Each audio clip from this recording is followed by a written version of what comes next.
Well, if you're looking at the map, Iceland is obviously on a strategic important position in the high north, being where it is.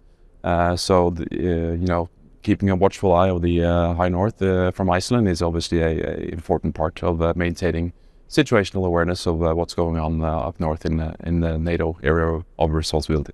So Iceland is an important player in this. Obviously, as you know, they don't have their own armed forces, but they do support with their Coast Guard, and their Coast Guard is running their air surveillance mission here at Iceland, which is in place with the radars and systems to be able to maintain a 24/7 surveillance of the airspace around Iceland.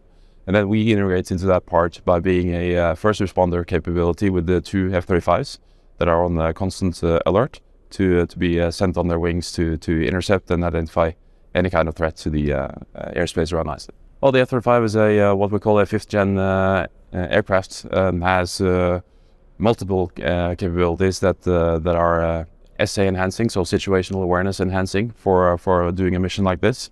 It's got awesome sensors that keep a good lookout on what's going on around us. So when we integrate that with the radar capability that are already existing on Iceland, it makes for a very good combination to keep a good understanding of what's going on.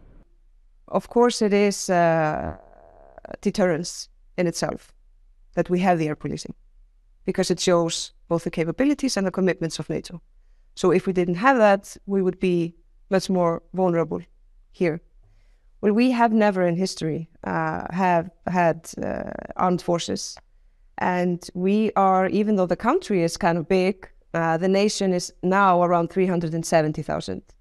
And, not long ago, it was even smaller. So it would always be small. We have had, the bilateral defense agreement with the United States since 1951, and we're a founding member of NATO. So when you prioritize the project and look at what makes sense, this is the outcome, and I really don't think that's going to change, at least not in the nearest future.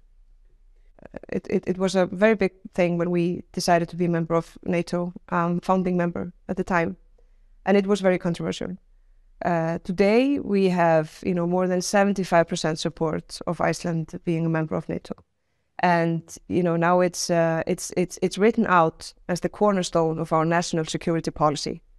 And obviously, with the war going on now, I think almost everyone can see what it would mean if we weren't. With the fact that we have a war in Europe, that creates a new reality, a new norm that most of us were told and believed that wouldn't happen again. It brings, the threat closer, and you can feel how big of a threat it is for Ukraine's neighbors, which are our neighbors and which are part of NATO.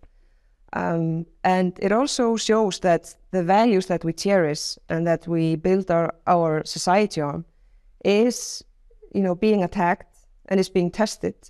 And if we can't be sure that those are the values that we're going to build our society on, Iceland doesn't stand a chance in Putin's world.